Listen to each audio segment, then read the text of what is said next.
सरकार के खजाने में इजाफे की भी एक बड़ी वजह होता है? क्या उसी ताजमहल को सूबे की योगी हुकूमत फिरका वाराना चश्मे से देख रही है? सवाल इसलिए उठे क्योंकि उत्तर प्रदेश के महकमा सयाहत ने वर्ल्ड टूरिज्म डे पर जारी अपनी बुकलेट उत्तर प्रदेश पर्यटन अपार संभावनाएं में ताजमहल को जगह तक देना जरूरी नहीं समझा। ऐसा तब है जब वर्ल्ड टूरिज्म डे के मौके पर ही 3 दिन की लगातार छुट्टी पड़ी। उस दौरान करीब 2 लाख सैलानियों ने ताजमहल का दीदार किया। भीड़ ऐसी कि इंतजाम भी जवाब दे गए। यानी पूरे मुल्क में ताज की मकबूलियत में कहीं कोई कमी नहीं है, तो फिर सरकार की नजर में ही उसके वकार में कमी क्यों आ रही है? क्या वाकई ऐसा जो हो रहा है उस पर सियासत नहीं होनी चाहिए? इन्हीं सवालात के साथ शुरू करते हैं आज का मुद्दा।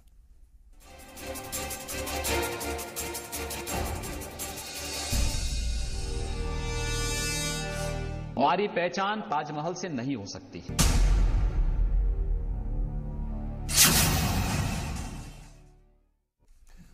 तो दुनिया को मोहब्बत का पैगाम देने वाले ताजमहल से सरकार ने मोहब्बत करने से इनकार कर दिया। जी हां, उत्तर प्रदेश सरकार ने ताजमहल को सयाहती मकाम मानने से इनकार कर दिया है। इस पर एक खुसूसी रिपोर्ट आपको दिखाते हैं, उसके बाद इसी पर होगी बातचीत की शुरुआत।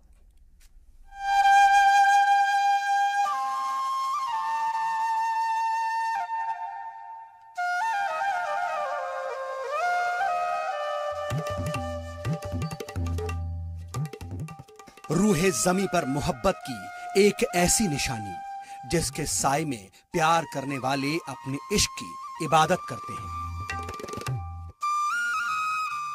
पढ़ते हैं अपनी मोहब्बत के नाम की तस्बीह कि ताज तुमने सिखाए हैं इश्क के मायने, तुमने गाए हैं मोहब्बत के तराने, इश्क के फसाने आते हैं तुम्हारे दर मोहब्बत के दीवाने, जिसके दरो बाम से उठती प्यार की खुशबू महकाती है जमीन व आसमान को, जिसकी बुलंद मीनारें सुनाती हैं मोहब्बत का कलमा, जिसका दीदार करने उतरती है फलक से चांदनी। हिंदुस्तान के दिल में रखी इस मोहब्बत की निशानी को दुनिया ताजमहल कहती है।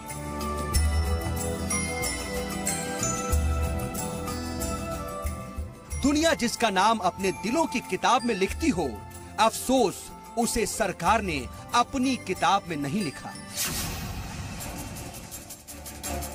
सारी इमारतों ने इठलाते हुए तस्वीरें खिंचवाई, लेकिन अफसोस ताज शायद तुम्हारी खूबसूरती बादशाह की नजर को मोह नहीं पाए,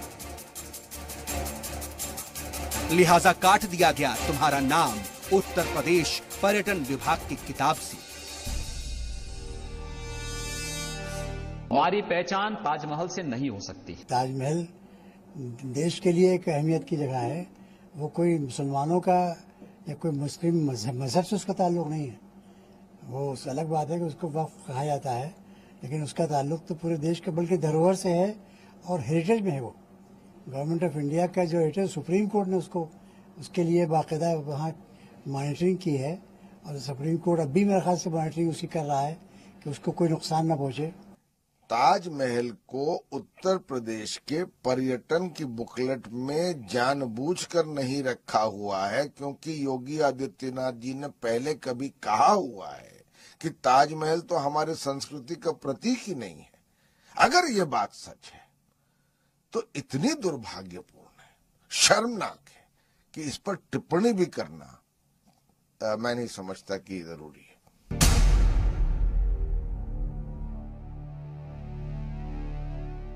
कितनी अजीब बात है, दुनिया जिसे दिल में बसा के रखती हो, दुनिया जिसे देखने के लिए मचलती हो, दुनिया जिसे मोहब्बत का काबा कहती हो, जिसके खुशबू में मजहब सांस लेते हो, जिसकी हर कहानी दुनिया को मुंह जबानी याद है, जिसकी दरो दीवार पर छपी हो मोहब्बत की आयतें। मजबूर हो गई दुनिया शाही जोड़े की मोहब्बत ताज के साए में आने को, मजबूर हो गया पुतिन का प्यार ताज के आगे, खड़ा हो गया चीन भी ताज के आगे सिर झुकाए। लेकिन अफसोस अफसोस, सरकार की नजर में ताजमहल पर्यटन जैसी कोई चीज है ही नहीं। ये अलग बात है अब सरकार अपनी मोहब्बत को ताज के साए में रख रही हो। रीता बहुगुणा जोशी ताज की खूबसूरती निखारने की बात कह रही हूं। अब जरा सी बात है, सरकार को कौन समझाए, मोहब्बत को पाकीज़ा नजर से देखिए साहब। इश्क के इबादत खाने में सियासत की गुंजाइश नहीं होती। इसको कंट्रोवर्सी मत बनाइए। हमारी सांस्कृतिक धरोहर है उत्तर प्रदेश की ताजमहल, विश्व के अजूबों में रही है। तो ये कह देना कि हमने उसको नजरअंदाज किया, बिल्कुल गलत है। विवाद की जरूरत नहीं है। ताजमहल तो ऐसी 7 वंडर्स में उसका नाम है और पूरे भारत सरकार की तरफ से पहले से और अभी भी उसका बहुत प्रचार होता रहा है। लेकिन उत्तर प्रदेश में जो अन्य भी टूरिज्म के केंद्र हैं उसके तरफ इशारा किया गया है, न कि किसी चीज की उपेक्षा की गई।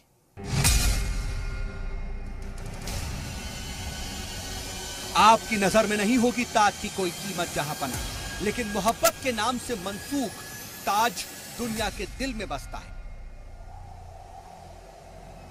बसता है इश्क की गहरी झील में।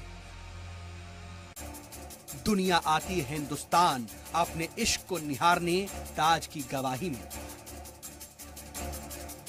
बसता है ताज हिंद की अंगड़ाई में। महकता है ताज पुरवाई में। दुनिया ने रखा है जिसे अजूबे में। हम उस ताज की कीमत नहीं समझ रहे। मुजम्मिल अय्यूब, जी मीडिया।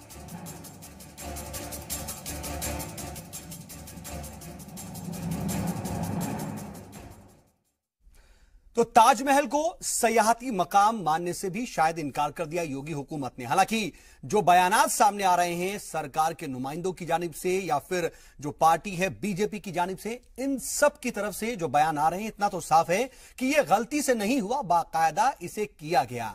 अब इस पर अलग अलग तरह से सफाई दी जा रही है, लेकिन इन सब के बीच सवाल कई तरह के हैं कि आखिर क्यों ताजमहल को इस तरीके से अलग रखा गया और फिर अब उस पर सफाई क्यों दी जा रही है। और इन सब के बीच में क्या सिर्फ मामला ताजमहल का है या फिर तारीख का है, मुगलों की विरासत का है या तमाम दूसरी चीजों का है।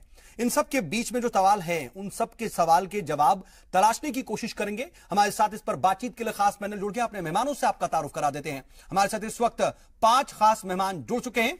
हमारे साथ इस वक्त गाजियाबाद से राजीव त्यागी जी हैं, कांग्रेस के तर्जुमान हमारे साथ जुड़े हुए। इसके अलावा राकेश त्रिपाठी जी लखनऊ स्टूडियो से हमारे साथ जुड़ रहे हैं, बीजेपी के तर्जुमान। और स्टूडियो में हमारे साथ मौजूद है राजकुमार भाटी जी, जो कि समाजवादी पार्टी के लीडर हैं।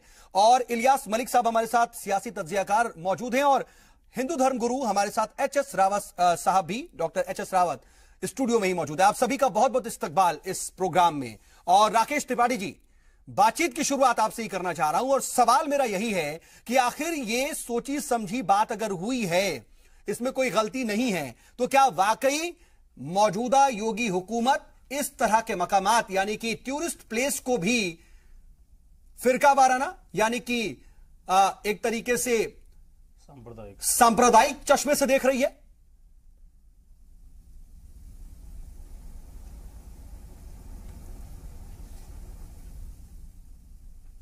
राकेश त्रिपाठी जी,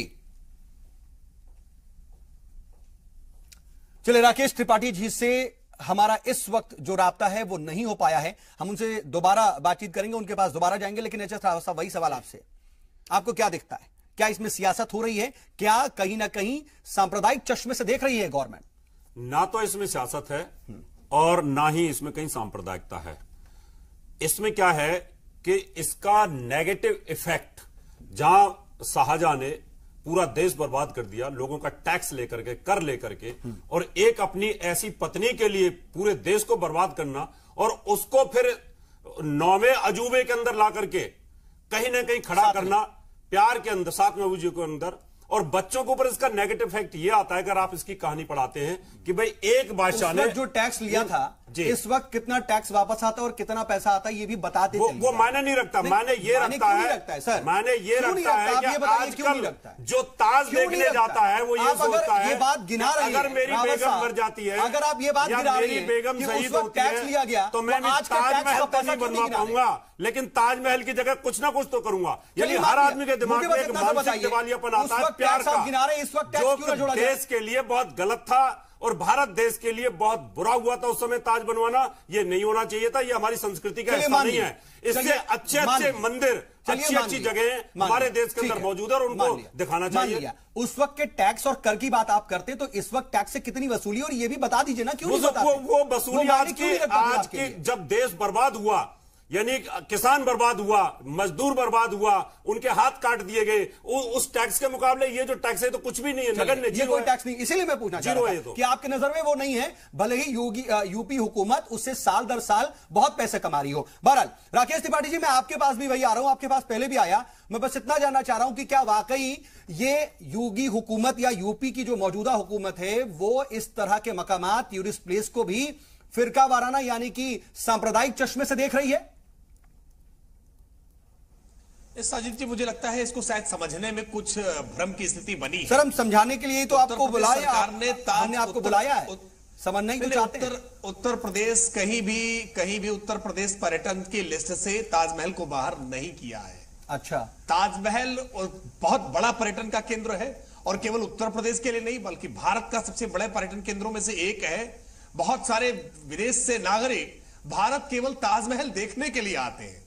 लेकिन आपने उत्तर प्रदेश की ये जो सप्लीमेंट्री एक हमने बुकलेट छापी है, जो एक तात्कालिक बुकलेट है, इस बुकलेट में उत्तर प्रदेश पर्यटन अपार संभावनाएं जहां जहां पर हैं उनको हमने उकेरने का काम किया है।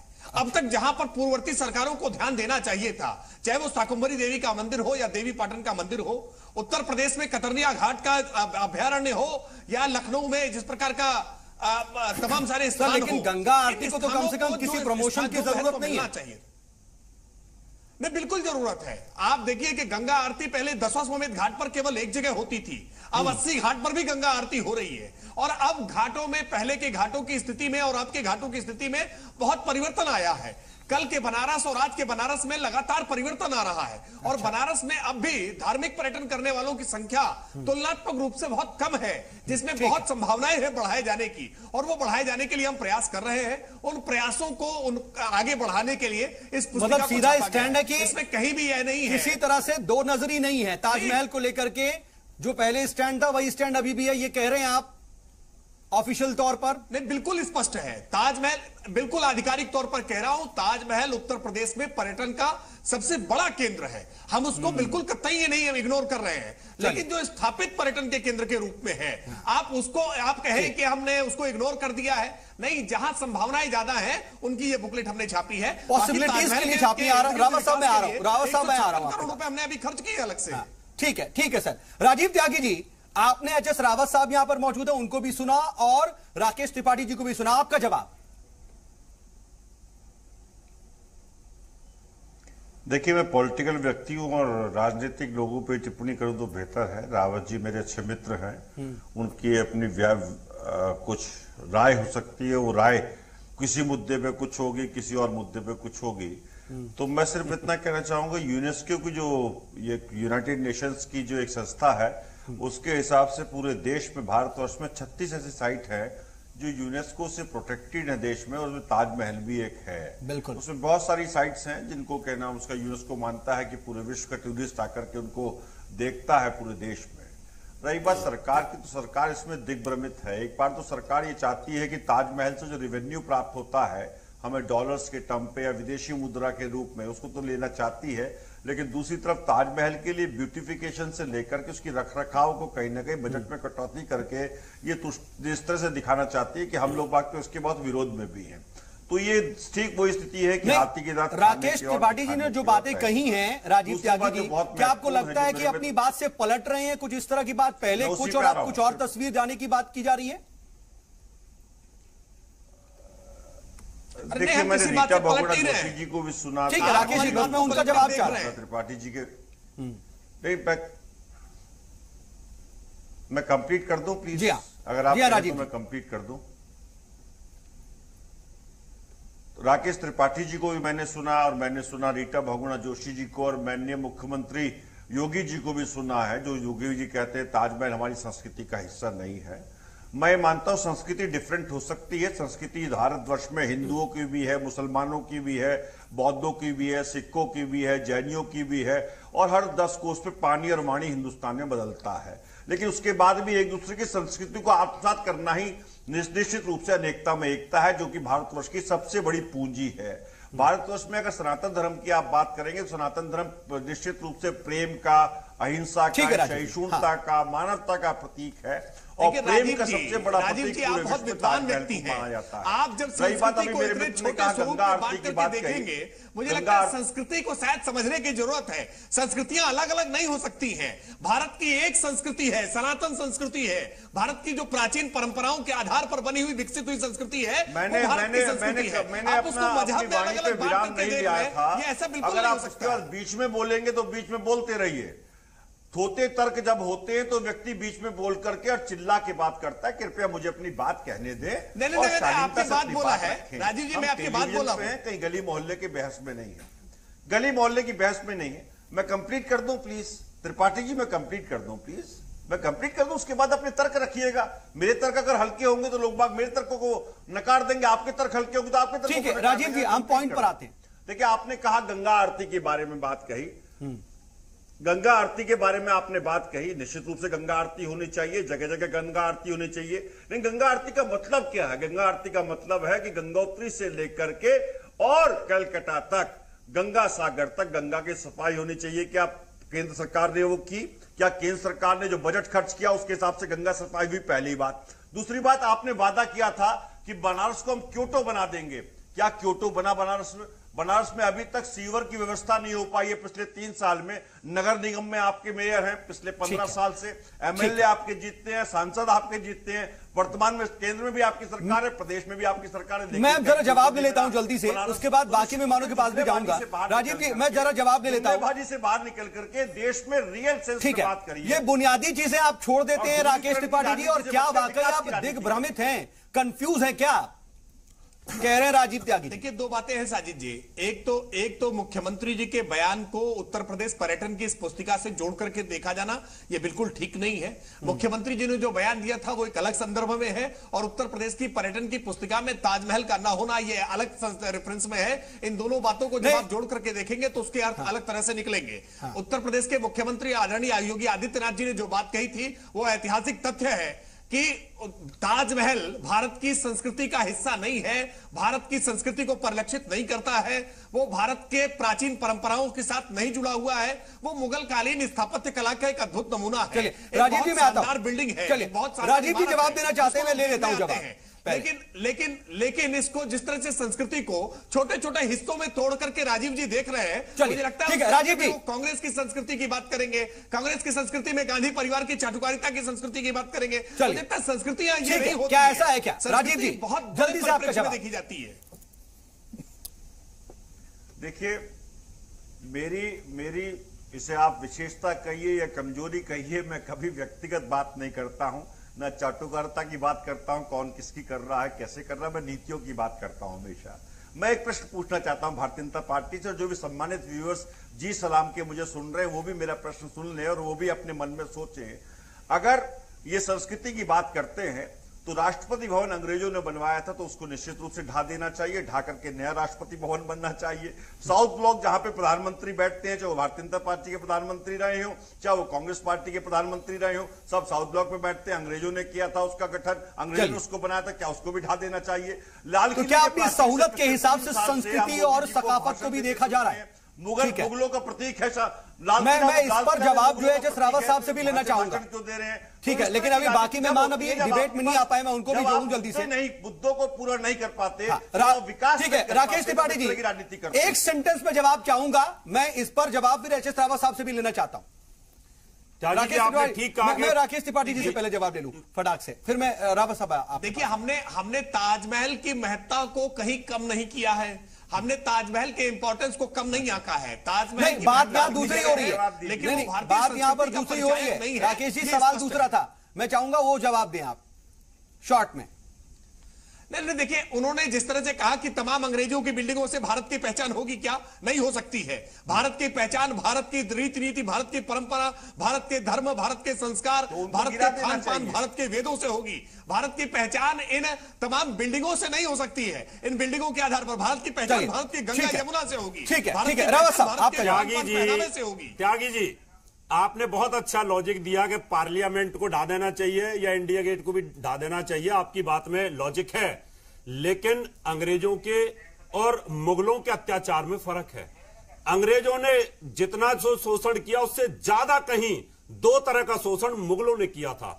यानी एक ये पार्लियामेंट उन्होंने बनाया कि हमारे लिए, आ रहा हूं, और एक शाहजहां ने बनाया अपनी बेगम के लिए। ठीक है, दोनों में बहुत फर्क है। इसलिए हम रेल की पटरियों को उखाड़ के नहीं फेंक सकते। नहीं तो फिर आप लाल किले को क्यों नहीं देखते हैं? आप सिर्फ लाल किला तो धरोहर में आ ही नहीं रहा, सर। लाल किला तो आ नहीं रहा। अब ऐसे तो जामा मस्जिद को भी ले लीजिए, अब लाल किला भी लीजिए, जामा मस्जिद। आप मुगलों को जोड़ करके सिर्फ क्या ताजमहल को देखते हैं? अत्याचार जुड़ा हुआ है, मुगलों को सिर्फ आप ताजमहल तक जुड़ा हुआ है, मुगलों को अय्याशी जुड़ी हुई है। सबसे बड़ी बात है वहां पर एक प्यार की अय्याशी। राजकुमार भाटी जी, जो गलत है, हमारी सभ्यता के लिए गलत है और हमारे बच्चों के लिए गलत है। राजकुमार भाटी जी, देखिए, भारतीय जनता पार्टी के लोगों को ना तो संस्कृति की समझ है, ना साहित्य की, ना धर्म की, ना इतिहास की। ये संस्कृति शब्द का अर्थ भी नहीं जानते। और राकेश त्रिपाठी जो लीपापोती कर रहे हैं बयानों पर, भारतीय जनता पार्टी का स्पष्ट मत है, इनके मुख्यमंत्री का स्पष्ट मत है, वो कई बार कह चुके हैं कि ताजमहल हमारी सांस्कृतिक विरासत नहीं है। और जब कोई मठ के महंत या किसी मस्जिद के मौलवी या किसी चर्च के पादरी जब सत्ता की कुर्सियों पर बैठेंगे तो साहित्य, संस्कृति और कला का ऐसा ही कबाड़ा होगा जैसे ये लोग कर रहे हैं।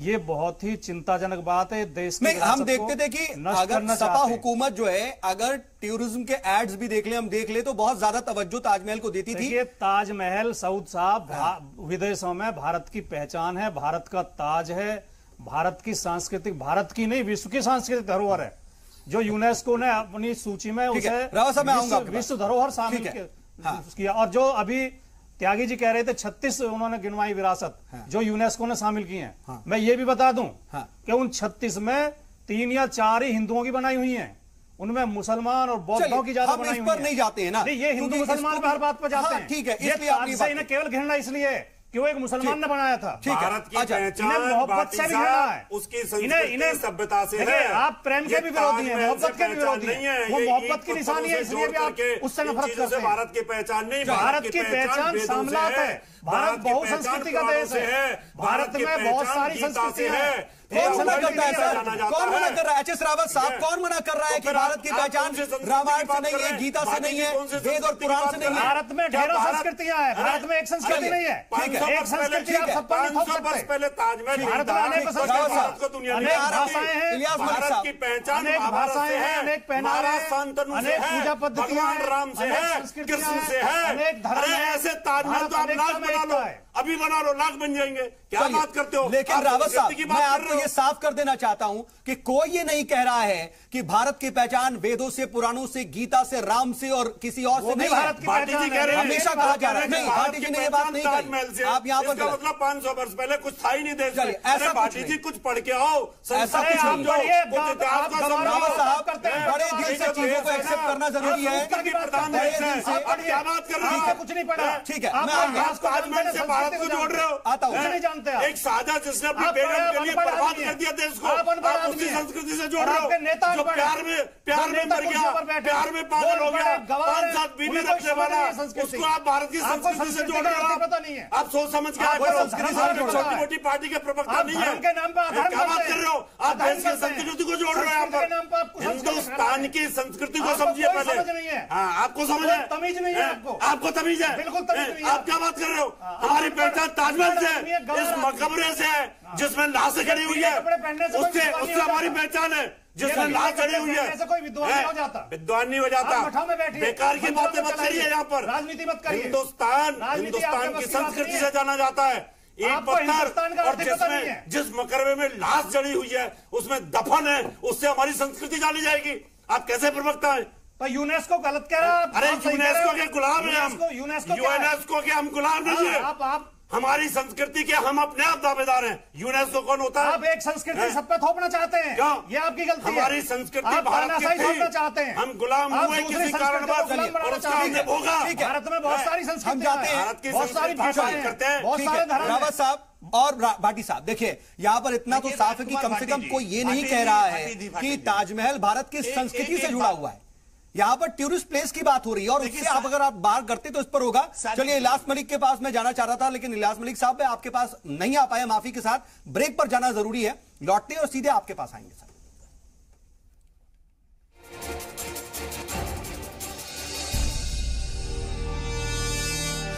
बातें हो रही हैं और एक दूसरे पर जो है ना इल्जामात की तो झड़ी लग रही है और एक दूसरे को कहीं ना कहीं कमतर दिखाने की कोशिश। लेकिन आपकी समझ क्या कहती है? क्या वाकई इसको मजहबी चश्मे से कोई भी जो हिंदुस्तानी शहरी वो देखता है? अगर हम बात करते हैं 7 वंडर्स में शामिल होने के लिए वोटिंग की, तो तमाम रिकॉर्ड वोटिंग हुई। क्या किसी ने मजहबी चश्मे से देख करके वोट किया था ताजमहल को? देखिए, ताजमहल जो है वो मजहबी चश्मे से देखना नहीं चाहिए। और जो लोग इसके बारे में कुछ कह रहे हैं, पहली बात तो ये समझ लीजिए कि सच्चाई वो है जो सर चढ़ के बोले, और ताजमहल की वो सच्चाई है जो आज सर चढ़ के बोल रही है। नाम ही उसका ताज है जो सरों पर सजाया जाता है। और वो ये सोचना और ये कहना उसके बारे में कि वो एक मकबरा है और ये इस तरह की चीजें जो हैं वो बिल्कुल फजूल हैं और न की जानी चाहिए, ये सब फजूल वो दिए जाते हैं दलीलें। वो यकीनी तौर पर संस्कृति से भी जोड़ने की उसका कोई सवाल नहीं है। हिंदुस्तान जो है वो तमाम मजहब के मानने वालों का मुल्क है। यहाँ पर डिफरेंट संस्कृति भी मौजूद है, सकाफत सारी चीजें हैं, जबानें अलग अलग हैं। किन किन चीजों को बदलिएगा आप, किन किन चीजों को खत्म कीजिएगा? जैसे अभी बात हो रही थी अंग्रेजों की, मैं कहता हूं मुगलों ने जो बनाया है, लाल किला बना हुआ है, उसके बाद जामा मस्जिद बनी हुई है, और खुद जो असेंबली है यूपी की वो किसने बनाया था? तो वहां पर असेंबली चल रही। तो ये सब बातें नहीं होना चाहिए। शाहजहां यहीं पैदा हुए, शाहजहां यहीं मरे, यहीं दफन हुए। शाहजहां बाहर से नहीं आए थे, वो हिंदुस्तानी थे। और एक हिंदुस्तानी ने अगर कोई चीज बनाई है तो उसको एक तो ये कि इस पे बहस नहीं होना चाहिए। मकरवा नहीं है, किसने, चुप रहिए यार, पहले बोलने दीजिए। किसने बनाया, किसने नहीं बनाया, वो जो है वो इस नजरिए से नहीं, उसको मजाक के नजरिए से मत देखिए। मजहबी चीज नहीं है, वहां कोई पूजा करने नहीं जा रहा, हुई है, उसमें मकबरे में नमाज पढ़ने नहीं, मलिक साहब मूर्ति दबी हुई है, कोई नहीं रखा हुआ है। फिर क्या है वहाँ पर? फजूल बात है। देखिए, सीधी बात जो है वो ये है, एक 7 वंडर में जिस वक्त उसकी वोटिंग हुई है, वहाँ पर वो लाश दबी हुई है मुमताज की, और क्या है वहाँ पर? दुनिया में मकबरा तो हुआ ना, फिर आप कह रहे हो मकबरा नहीं है कोई भी, और वो वोटिंग, अरे कम से कम चैनल में तो ऐसा बोलो ना, कम से कम गलत। अच्छा, कोई दूसरी चीज 7 वंडर में हिंदुस्तान से क्यों नहीं है? वो अगर ताजमहल आज हिंदुस्तान से है तो ये हमें खुश होने की बात है, ये खुश होना चाहिए। उसको हिंदू मुसलमान से नहीं जोड़ना चाहिए, हिंदू वो एक खूबसूरत चीज है। वो तो ताजमहल मोहब्बत की इसलिए जोड़ा जाता है, मोहब्बत दिलों से होती है। जो हिंदू वहां जाता है वो ये सोचता है कि हमारे यहाँ गरीब किसानों की कमाई कर लगा करके देश को बर्बाद करके एक आशिक मिजाज बादशाह ने अपनी बेगम के लिए एक देश को तबाह कर दिया।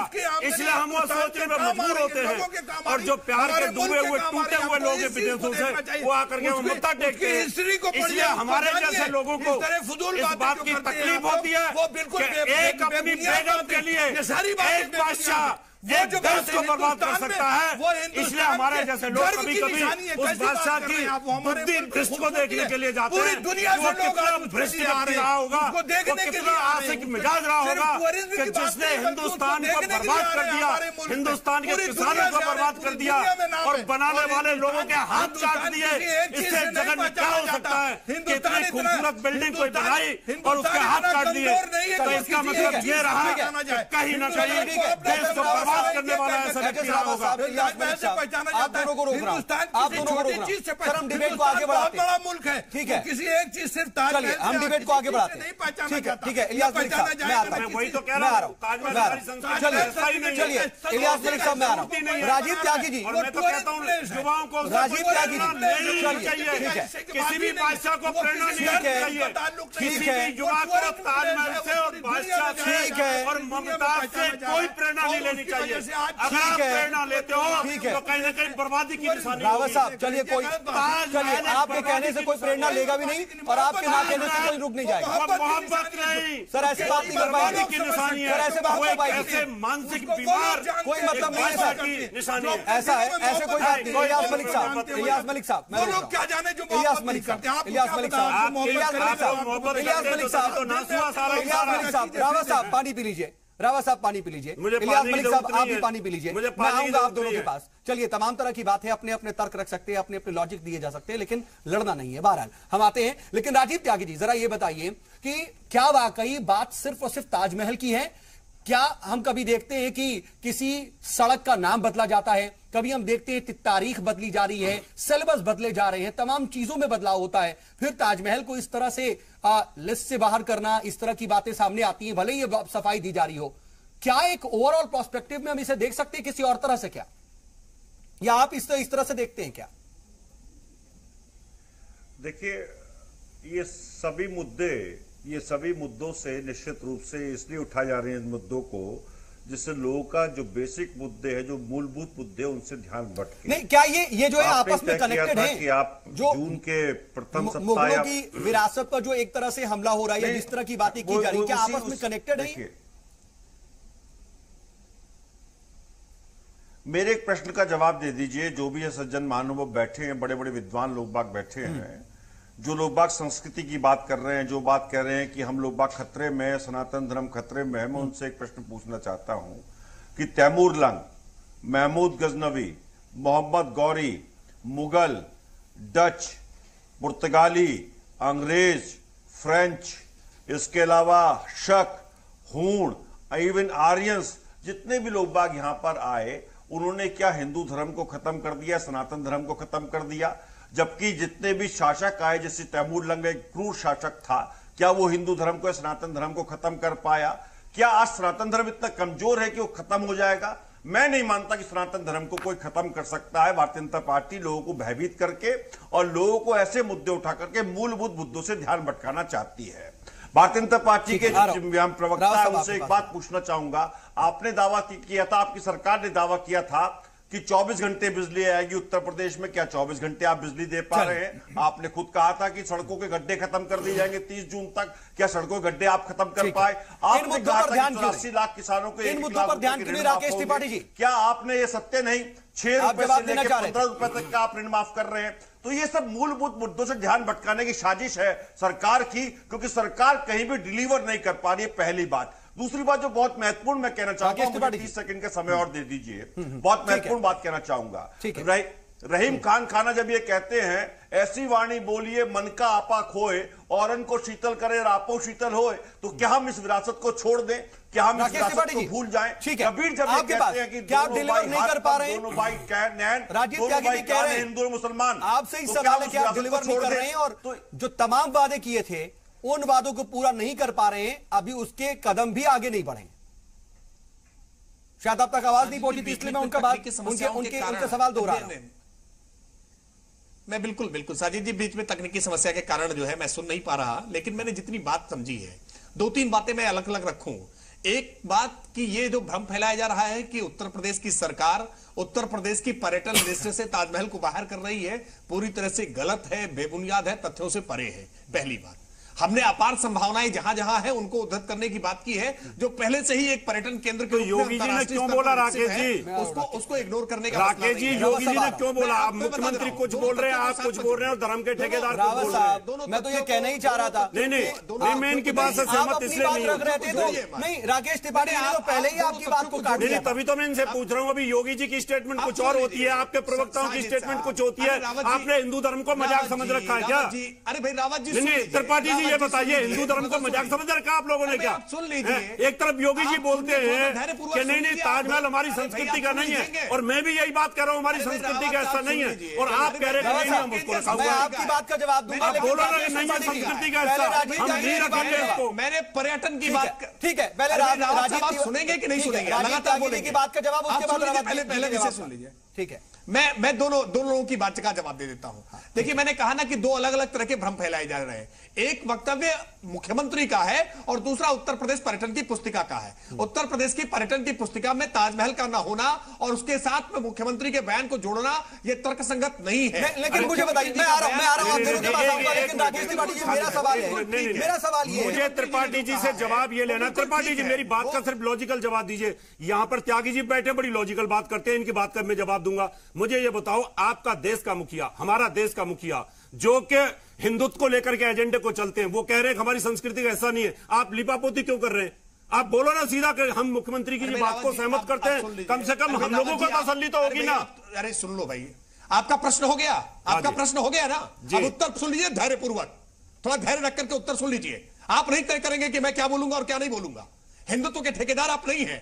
हमने आप ठेकेदार हैं, आप ठेकेदार हैं ना हिंदुत्व के, तो फिर आपके मुख्यमंत्री कुछ बोल रहे हैं। आपने ठेकेदारी ली थी ना हिंदुत्व की कि मंदिर बनाएंगे, आपने ठेकेदारी ली, कहां है मंदिर? आपने ठेकेदारी ली थी ना, कहां है मंदिर? अरे भाई आपने गोयदा की जिम्मेवारी ली थी ना, बंद करेंगे। ये कैसे बोल रहे हैं? ये बोल कैसे रहे? ये ठेकेदार है, अगर ठेकेदार करके दिखाओ ना। अरे हमारे लोगों की वजह से आप सत्ता में आ गए, आप बोल कैसे रहे? अरे भाई ये कैसी बात, क्या बात कर रहे हो आप? कैसे प्रवक्ता है आप? चलिए ठीक है, राकेश त्रिपाठी जी जवाब लेते। रावत साहब, ये ठेकेदार है, अगर ठेकेदार है तो करो पूरी, हमारी मांगों को पूरी कर दो ना। रावत जी थोड़ा सुन लिया करो। नहीं, अरे यार त्रिपाठी जी, कम से कम बात करने से पहले सोच समझ के बात किया करो। बिना सुने बहुत सारे नुकसान हो जाते हैं, सुन लिया करिए, सुन लीजिए। मैं सुन ही रहा हूँ ना, आप मेरे को कह रहे हैं आप ठेकेदार हैं, हम तो ठेकेदार नहीं है, आपकी पार्टी ठेकेदार है, हम तो आपकी पार्टी को सपोर्ट दे रहे हैं, हमने आपको वोट दिया है। वक्त जो है जाया हो रहा है। अरे खालिद भाई जी, ये बोल क्या रहे हैं? मुझे समस्या आ रही है, हमने मोदी जी को वोट दिया है। अब आपकी बात का जवाब दे रहे हैं, अब आपकी बात का जवाब दे। आपकी समझदारी हो जाएगी, त्रिपाठी सुन लेंगे तो समझदारी आ जाएगी आपको। आप सुनना नहीं चाह रहे, आप सुन लीजिए। चलो मैं बेकार की बातें सुन लेता हूँ, आपकी सुनाओ। ताजमहल पर्यटन का बड़ा केंद्र है, ताजमहल पर्यटन का बड़ा केंद्र है, लेकिन वो भारत की संस्कृति का, भारत का परिचायक नहीं है। भारत की संस्कृति का परिचायक भारत के वेद है, भारत की गंगा यमुना है, भारत के मंदिर है, भारत के मठ है। चलिए, भारत की मतलब एक जगह आप अलग हैं और एक जगह एक है। चलिए ठीक है रावत साहब, कम से कम आप थोड़ा सा तो तसल्ली में आए होंगे। ठीक है, ठीक है। रावत साहब के चेहरे पे मुस्कुराहट आ गई। राकेश त्रिपाठी जी, आपका वोट कहीं नहीं जा रहा, आप सब लोग साथ में घबराइए नहीं। चलिए ठीक है त्रिपाठी जी, रावत साहब मुस्कुरा दिए, चलिए। लेकिन राजीव त्यागी जी भी इस बीच बड़ा मुस्कुरा रहे हैं। राजीव त्यागी जी के चेहरे पर भी जब राकेश त्रिपाठी जी और रावत साहब आपस में लड़ रहे हैं तो मुस्कुराहट रोक नहीं पा रहे त्यागी जी। त्यागी जी की एक बात का मुझे जवाब देना, बड़ा लॉजिकल बात करते हैं, कांग्रेस के प्रवक्ता हैं, बड़े वरिष्ठ प्रवक्ता हैं। एक मिनट त्रिपाठी जी, एक मिनट उसके बाद त्रिपाठी जी, उसके बाद आप बोल लीजिएगा। एक मिनट सुन लीजिए, एक मिनट मुझे सुन लीजिए, मेरे विनम्रता से इंतजार कर रहा था। ठीक है। देखिए, ताजमहल को लेकर के कई सारे मिथक फैलाए गए हैं। ताजमहल प्रेम का प्रतीक है, पूरी तरह से तथ्यों से परे है। शाहजहां की शादियां हुई थी, आप ही के लिए बोल रहे हैं। हरम में 8,000 रखेले उनके हरम में थी।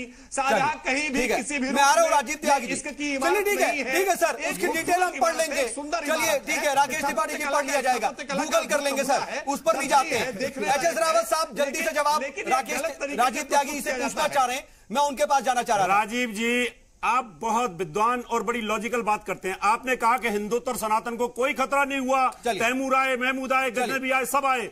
पाकिस्तान टूटा, हिंदुस्तान था पूरा। बांग्लादेश टूटा, हिंदुस्तान था पूरा। अफगानिस्तान 1800 में टूटा, हिंदुस्तान था पूरा। नेपाल भी था। कहां तक सनातन था? सारा टूट गया और धीरे धीरे अब टूट रहा है। बंगाल टूट रहा है, नॉर्थ ईस्ट टूट रहे हैं, जम्मू कश्मीर टूट गया है। मेरा सिर्फ आपसे यही निवेदन था। राजीव जी, जवाब मैं चाहूंगा आपसे, और आपकी मुस्कुराहट भी बहुत देर से मैं देख रहा हूं, अभी भी आप मुस्कुरा रहे हैं, लेकिन मेरी मजबूरी है, एक छोटा सा ब्रेक लेना पड़ रहा है। ब्रेक से लौटेंगे और सीधा जवाब आपसे।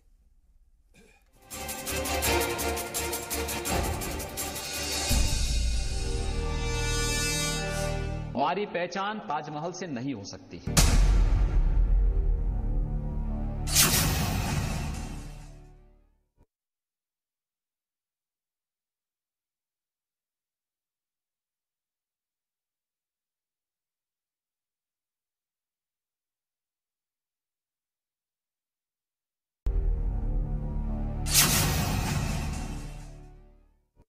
तो क्या हमारी पहचान ताजमहल से नहीं है? कई तरह के जो है बयानात और किस तरह की कई तरह की बातें इस वक्त डिबेट में हो रही है। राजीव त्यागी जी के पास मैं सीधे आना चाहता हूं। राजीव त्यागी जी, आपके ही पास आ रहा हूं, और आपकी मुस्कुराहट का राज, और रावत साहब ने भी आपसे कुछ सवाल पूछे। देखिए, मेरी मुस्कुराहट का राज जो है बहुत स्पष्ट है कि बात संस्कृति की चल रही है। कांग्रेस ये मानती है कि सनातन धर्म की जो संस्कृति है, जो हमें स्वतंत्रता देती है, और हमें ये मानती है कि हम राम को माने या शिव को माने, शिव को माने, कृष्ण को माने, कृष्ण को माने या दुर्गा को माने, जो स्वतंत्रता देती है हम वेद को माने या उपनिषद को माने, उपनिषद को माने या गीता को माने, मैं उस संस्कृति का पुजारी हूं, उस संस्कृति को मानता हूं। मैं इस्लाम की संस्कृति का पुजारी हूं जो कहती है कि हरे भरे वृक्षों पर, बूढ़ों पर और स्त्रियों पर, बच्चों पर कभी अत्याचार नहीं करना चाहिए। मैं उस संस्कृति का पुजारी हूं जो बौद्ध धर्म ये कहता है तृष्णा ही दुखों का मूल है, इसलिए तृष्णा मत रखिए। मैं जैन धर्म की उस संस्कृति का पुजारी हूं जो स्यादवाद को कहता है, जो कहता है कि हिंसा बिल्कुल नहीं होनी चाहिए, अहिंसा का व्यक्ति को पुजारी होनी चाहिए, और साथ साथ बौद्धिक हिंसा भी नहीं करनी चाहिए कि मेरा ही जो विचार है वो श्रेष्ठ है, दूसरे का विचार श्रेष्ठ नहीं है। मैं उस सिख संस्कृति का पुजारी हूं जो सिख संस्कृति कहती है एक ओमकार, जो कहती है कि सिर्फ एक ही ईश्वर है और उस ईश्वर की हम आराधना करते हैं। मैं उस संस्कृति का पुजारी हूं जो प्रेम की है, मानवता की है और वसुदेव कुटुंबकम की है, जो कि जी न्यूज का स्लोगन भी है। तो उस संस्कृति को मानने वाले लोग बाग ये जानते हैं कि भारतवर्ष कितना विचित्र देश है, कितना अच्छा देश है, जिसमें सभी संस्कृतियां पल्लवित और पुष्पित हो रही हैं और एक साथ रह रही हैं। जो रावत साहब ने सवाल किया था, मैं उस पर एक जवाब देना चाहता हूं। रावत साहब, आज एक सशक्त भारत है, एक ताकतवर भारत है, वो भारत है जो पहले 10 औद्योगिक देशों में से एक है, वो भारत है जो विश्व के 6 नंबर की इकोनॉमी पे है, वो भारत है जिसकी फौज 4थे नंबर पे है, वो भारत है जिसमें 130 करोड़ लोग बाग मिलजुल करके रहना पसंद करते हैं, वो भारत है जिसको पूरा विश्व देख रहा है कि शांति की खोज जब चाहिए होती तो भारत में आने का काम करता है। तो उस भारत को आप कहते हैं कि पहले भारत ईरान तक भी नहीं, लेकिन राजीव त्यागी जी, ईरान तक हमारे, लेकिन फिर कांग्रेस जब 6 नंबर की इकोनॉमी है तो ये क्यों देखती कि इकोनॉमिकल वे में हम डाउन जा रहे हैं? फिर क्यों ये देखती कि शांति भंग हो गई है और यहाँ पर अमन अमान नहीं है और यहाँ पर लगातार जो है वो तशद्दुद हो रहा है और मॉब लिंचिंग हो रही है? मैं जवाब देता हूं। जैसे सुषमा स्वराज जवाब दे रही थी कांग्रेस के कामों का, कहीं आप भी तो बीजेपी के कामों का जवाब नहीं दे रहे। अब ये तो फ्लो में निकल गया। देखिए मैंने जो कहा है उस पे एक 4 लाइन पढ़ देता हूं दिनकर साहब की। अहंकार के साथ घृणा का जहां द्वंद्व हो जारी, ऊपर शांति तलातल में हो छिटक रही चिंगारी। भारतीय जनता पार्टी की दिक्कत यह है कि भारतीय जनता पार्टी अहंकार में भी और घृणा की राजनीति करती है, इसीलिए कभी ताजमहल की बात करती है, कभी किसी रोड की बात करती है, कभी सड़क का नाम बदलने की बात करती है। मूल मुद्दे जो हैं, क्या इकोनॉमी 5.7% पे जीडीपी नहीं आ गई है? क्या देश में रोजगारों का सृजन हो रहा है? क्या इस सत्य ने कि आईटी सेक्टर से करीब लाखों लोग निकाल दिए गए हैं? टेलीकॉम सेक्टर से करीब 1 लाख लोग निकाल दिए जाएंगे, जिस तरह से अभी विलय की बात दोनों ही है। मतलब वो आपने दिनकर का सहारा लेकर अब बच लिया, निकाले जा रहे हैं। ठीक है, लोग, सरकार ना तो किसानों के प्रति चिंतित है, ना नौजवानों के प्रति चिंतित है, ना राकेश त्रिपाठी जी भी जवाब देना चाह रहे हैं, लेकिन चिंतित है ना राजकुमार भाटी जी कितना इत्तेफाक रखते हैं? एक तरफ तारीफ भी थी और अब ये आईना दिखाने की भी कोशिश राजीव त्यागी जी की। तो मैं आ रहा हूं राकेश त्रिपाठी जी आ रहा हूं, लेकिन राजकुमार भाटी जी आप कहेंगे? तारीफ मैंने सिंधु संस्कृति की है, तारीफ भारतीय जनता पार्टी की कभी नहीं की है। ठीक है, मैं समझ रहा हूं। देखिए मुझे मूल सवालों का जवाब दे दे। रोटी और रोजगार के विषय में भारतीय जनता पार्टी ने क्या किया है, कृपया उसके बारे में बताएं। ठीक है राजीव त्यागी जी। राजकुमार भाटी जी, जो आपने प्रश्न किया राजीव त्यागी जी के बयान से जोड़ के ही मैं आगे बढ़ाना चाहता हूं। भारत एक महान देश है, भारत की संस्कृति महान है, भारत एक मजबूत देश है, भारत आपसी मेल मोहब्बत से रहने वाला देश है। लेकिन इन चीजों के लिए खतरा भारतीय जनता पार्टी पैदा कर रही है, यही तो हमारी चिंता है। भारतीय जनता पार्टी इतिहास को बदलना चाहती है, इतिहास से मुगल पीरियड को निकाल देना चाहती है। अच्छा, भारतीय जनता पार्टी संस्कृति को बदलना चाहती, कहती जो हमारी संस्कृति है वही देश की संस्कृति है। एक संस्कृति को सब पे थोपना चाहती है, एक भाषा को सब पे थोपना चाहती है, एक पहनावे को सब पे थोपना चाहती है, एक पूजा पद्धति को थोपना चाहती है। ये देश के लिए खतरनाक है। इस देश की ताकत विविधता है। चलिए, विविधता में क्या ये हो पाएगा? नहीं, बिल्कुल होगा। ये देश बहुत ताकतवर है। ऐसी छोटी मोटी ताकत। राकेश त्रिपाठी जी, पहले आपसे जवाब और इसी बात का जवाब रावत साहब से भी बाद में, लेकिन पहले त्रिपाठी जी आपके पास। देखिए, देखकर अच्छा लगा कि कांग्रेस के प्रवक्ता ने दिनकर की ही पंक्तियों का उदाहरण दिया, वरना तो किसी स्मिथ या किसी विदेशी विद्वान की पंक्तियों का इशारा करते तो सामान्य स्वभाव कांग्रेस का परिलक्षित होता। अच्छा है, आज भारत के स्वाभिमान की आपने बात की। स्वामी विवेकानंद ने भी कहा था कि किसी भी देश को गुलाम बनाना है तो वहां के लोगों को स्वाभिमान शून्य कर दीजिए, अपने आप गुलाम हो जाएंगे। देखिए, मुझे लगता है कि भारत के जैसे अब भाटी जी कह रहे हैं कि इस्लाम या मुगल आए, जब से अंग्रेज देश में आए, बहुत सारी हमको जो है नेमतें देकर के गए, बहुत सारे उपहार देकर गए, जिससे भारत की पहचान बन गई। मुझे लगता है इतिहास इसके पीछे और भी है। आप बाबर तक इतिहास को केवल मत समझिए। बाबर के पहले राम के इतिहास को पढ़िए, कृष्ण के इतिहास को पढ़िए, गौतम के इतिहास को पढ़िए। भारत के सनातन इतिहास को जब आप पढ़ेंगे, भारत की संस्कृति को देखेंगे, याद करेंगे वेद और पुराणों को, तो मुझे लगता है भारत की समझ पूरी तरह से विकसित होगी कि भारत क्या है। भारत के प्रति जो स्वाभिमान शून्यता आई है, उसी के कारण आप कहते हैं कि मैं इस पर फौरन क्विक रिएक्शन चाहूंगा राजीव त्यागी जी का, फिर उसके बाद रवासी आपके पास। राजीव त्यागी जी का क्विक रिएक्शन। देखिए, फिर मेरे पर व्यक्तिगत टिप्पणी की गई, लेकिन मैं इतना कहना चाहूंगा, सनातन धर्म से लेकर विभिन्न धर्मों में एक बात आई है कि ज्ञान कहीं भी लेने जाना पड़े और ज्ञान किसी से भी लेना पड़े, ज्ञान लेना चाहिए और हर ज्ञानवान व्यक्ति की बात कहीं ना कहीं करनी चाहिए और ज्ञान लेकर के कहीं ना कहीं आगे ज्ञान देना भी चाहिए। तो निश्चित रूप से ज्ञान लेने में कहीं कोई बुराई नहीं, चाहे वो हिंदू का ज्ञान हो, मुस्लिम का ज्ञान हो, ईसाई का ज्ञान हो, सिख का ज्ञान हो, ठीक है राजीव त्यागी जी, मैं आता हूं। एचएस रावत साहब, वक्त थोड़ा कम है सर, इसलिए मैं बीच में रोक रहा हूं। राजीव त्यागी जी, थोड़ा वक्त कम है। एचएस रावत साहब, आपका जवाब नहीं। अभी भाटी जी ने कहा था कि संस्कृति की बात हुई थी, मैं तो यही कहना चाहता हूं, त्यागी जी ने मेरी बात का जवाब दिया नहीं था, गोलमोल कर गए थे। मैंने सिर्फ ये पूछा था कि इतना विशाल सनातन धर्म था, आज सुकुड़ करके छोटा सा रह गया है। दिया कहाँ है? दिया तो नहीं दिया ना, उसको वो टाल गए बड़े पॉलिटिकल तरीके से। और मैं जवाब देता हूँ रावत जी, अगर आप समय तो 30 सेकंड दे दीजिए, मैं जवाब देता हूं। मेरा समय ले लो, मेरा समय आप ले लो त्यागी जी, मेरा समय ले लो, आप दे दो उस बात का जवाब। सनातन धर्म सिकुड़ता जा रहा है नीतियों के कारण, गलत नीतियों के कारण। आप अब मेरा समय ले लो। आप तो कहते हैं कि आपके वोट के कारण वो जीते, लेकिन फिर भी आपकी बात को बात ये थी कि सनातन धर्म पर कुछ फर्क नहीं पड़ा। मैंने ये कहा था कि तैमूर के आने से, गोरी के आने के, लास्ट 2 मिनट जी। देखिए, जो मेरे मित्र रावत जी ने बात कही है, मैं अभी भी वही कहता हूं कि सनातन धर्म पे कभी कोई फर्क नहीं पड़ सकता, कभी सनातन धर्म को कोई खत्म नहीं कर सकता है, क्योंकि ये आदि और अनादि तक रहना है, पहली बात। दूसरी बात, जो आपने कहा कि हमारी सीमाएं सिमटती चलेगी भौगोलिक रूप से, तो भौगोलिक रूप से सीमाएं जरूर सिमटी, लेकिन बौद्धिक रूप से भारत का ज्ञान पूरे विश्व ने आत्मसात किया है। जो मैंने आज इंटरनेशनल योगा डे भी है, और ठीक है, अच्छी बात है, की बात जो कही है वो पूरा विश्व हमसे लेना चाहता है। राकेश, एचएस रावत साहब, कल को क्या आपका वोट वहां भी जाने वाला है अगर इस तरह की बातें होती रही तो?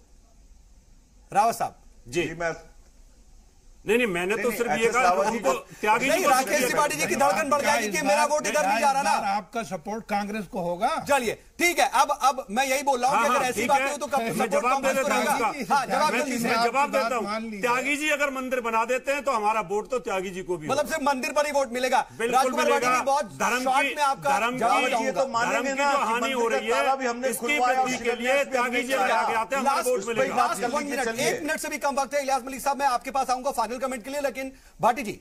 नहीं, मैं तो ये कहना चाहूंगा कि राजनीतिक लोगों को राजनीतिक मुद्दों पर ही राजनीति करनी चाहिए, जनता के हित देखने चाहिए, जनवाद की राजनीति करनी चाहिए, धार्मिक मुद्दे राजनीति में नहीं। लेकिन सर ऐसा होता कहाँ है, और कई बार तो हम ये देखते हैं कि हाँ, समाजवादी पार्टी भी इस चीज को आप कह तो देते लेकिन मानते नहीं है। नहीं, देखिए इलियास मलिक साहब, देखिए बात तो भाटी जी ने बहुत सही कही, फाइनल कमेंट आपका। देखिए, लेकिन ऐसा होता है क्या? कोई भी पार्टी जब सत्ता में आती है तो वो वोट उसको जो दिया जाता है वो डेवलपमेंट पर दिया जाता है, मजहबी बुनियाद पर, धार्मिक आधार पर नहीं दिया जाता। इसलिए इस वक्त जो जरूरत है डेवलपमेंट की है, लोगों को डेवलपमेंट यानी कि बुनियादी चीजों पर ध्यान देने की सारी चीजों को होना चाहिए। गैर बुनियादी चीजों को लेकर के कोई फायदा नहीं है। कोशिश है जो ताजमहल पूरी दुनिया में जाना और पहचाना जा रहा है, उसका सवाल के साथ रोक रहा हूं कि उससे कुछ फायदा नहीं होने वाला, नुकसान नहीं दे रहा है। आप सभी मेहमान हमारे साथ जुड़े और बातचीत में शामिल हुए, इसके लिए आपका बहुत बहुत शुक्रिया। देखिए, इतना समझना होगा और मुल्क के जो तमाम शहरी हैं उन्हें यह समझना होगा कि सियासत का एक अपनी कहीं ना कहीं एक रवायत होती है, शक्ल सूरत होती है। हमें बुनियादी चीजों पर ही कम से कम सोचना और गौर फिक्र करनी चाहिए। डेवलपमेंट की बात, रोजगार की बात और तमाम जो बुनियादी जो जरूरत की चीजें हैं एक मुल्क को आगे बढ़ाने में, उस पर ध्यान दें, ना कि इस तरह की सियासी बातों में उलझे। आज का मुद्दा में बस इतना ही।